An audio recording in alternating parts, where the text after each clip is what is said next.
이 새벽 우리가 함께 묵상할 하나님의 말씀은 시편 52편 5절에서 9절 말씀입니다. 그런즉 하나님이 영원히 너를 멸하시며 너를 붙잡아 내 장막에서 뽑아내며 살아있는 땅에서 내 뿌리를 빼시리로다. 의인이 보고 두려워하며 또 그를 비웃어 말하기를 이 사람은 하나님을 자기 힘으로 삼지 아니하고 오직 자기 재물의 풍부함을 의지하며 자기의 악으로 스스로 든든하게 하던 자라 하리로다. 그러나 나는 하나님의 집에 있는 푸른 감람나무 같으며 하나님의 인자하심을 영원히 의지하리로다. 주께서 이를 행하셨으므로 내가 영원히 주께 감사하고 주의 이름이 선하심으로 주의 성도 앞에서 내가 주의 이름을 사모하리이다. 아멘. 어떤 사람들은 외부의 도움이 필요하지 않으며 자신들의 삶과 죽음에 필요한 모든 것을 다 가지고 있다고 생각합니다. 다윗은 이러한 종류의 사람들을 다음과 같이 이야기하고 있습니다.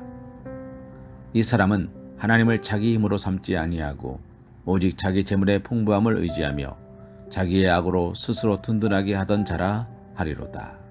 무슨 말씀일까요? 자신의 처한 상황이 실제로는 어떠한지 알지 못한 채 자족하는 사람이란 것입니다. 하나님은 이런 사람의 힘이 되어주시지 않으십니다.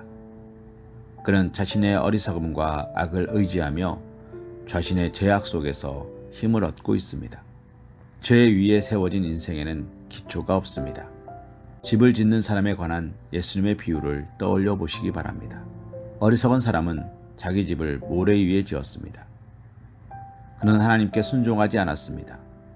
그러나 지혜로운 사람은 반석 위에 자기 집을 지었습니다. 그는 하나님께 순종하고 있었습니다. 폭풍우가 몰려왔습니다. 반석 위에 세운 집은 견고했습니다. 그러나 모래 위에 세운 집은 무너져 내렸습니다. 여기서 우리가 기억해야 되는 것은 반석 위에 세운 집에 폭풍이 몰려오지 않은 것은 아닙니다. 모래 위에 세운 집에만 폭풍이 오고 반석 위에 세운 집은 잠잠했던 것이 아닙니다. 두 집 모두 폭풍이 몰려왔습니다. 그러나 어리석은 사람, 모래 위에 집을 세운 사람만 무너짐이 심하였습니다. 이유가 무엇입니까? 하나님이 그의 도움이 되지 않으셨기 때문입니다. 하나님은 자족하는 사람의 힘이 아니십니다. 그의 믿음의 대상이 아니십니다. 그는 자신의 재물을 믿고 있었습니다.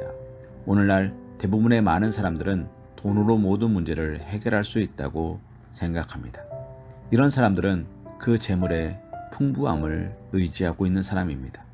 그런 사람들에게 어떤 일이 일어났습니까?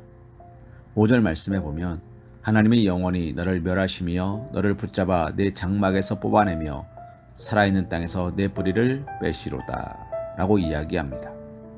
이 사람이 자기 집에서 부귀에 쌓여있는 장면을 상상할 수 있을 것입니다.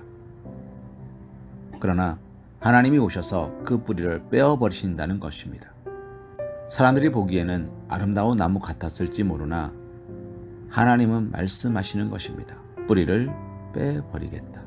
하나님은 우리의 힘과 믿음이 되어 주십니다. 세상에서 가짜 힘과 믿음을 지닌 채 자족한 사람처럼 되지 마시기 바랍니다. 오직 하나님의 말씀이 우리 가운데 충만하여 우리의 마음에 진리를 감추어 놓도록 하시기 바랍니다. 하나님께서 우리의 힘이 되어 주실 수 있도록 오늘 하루도 기도하시기 바랍니다. 오늘 말씀 속에서 다윗은 이렇게 기록하고 있습니다. 그러나 나는 하나님의 집에 있는 푸른 감람나무 같으며 하나님의 인자하심을 영원히 의지하리로다. 다윗은 이 땅에서 뿌리가 뽑혀질 악한 자와는 대조적으로 자신을 영원한 푸른 감람나무 같다라고 이야기합니다. 사랑하는 성도님, 하나님의 집에 심겨진 푸른 감람나무처럼 하나님의 영광을 위해 살겠다는 것입니다. 푸른 나무라는 것은 신선함과 강한 생명력을 이야기하는 것입니다. 오늘 말씀 속에서 다윗은 하나님을 찬양하며 이렇게 마무리하고 있습니다. 주께서 이를 행하셨으므로 내가 영원히 주께 감사하고 주의 이름이 선하심으로 주의 성도 앞에서 내가 주의 이름을 사모하리이다. 하나님께 순종하시며 성령님께서 우리의 삶을 주관하시도록 오직 하나님의 영광을 위해 말씀에 뿌리 내리고 그 말씀 안에서 기뻐하실 수 있는 사랑하는 우리 서광교회 사랑받는 주님의 자녀들 되시기를 주님의 이름으로 기도합니다.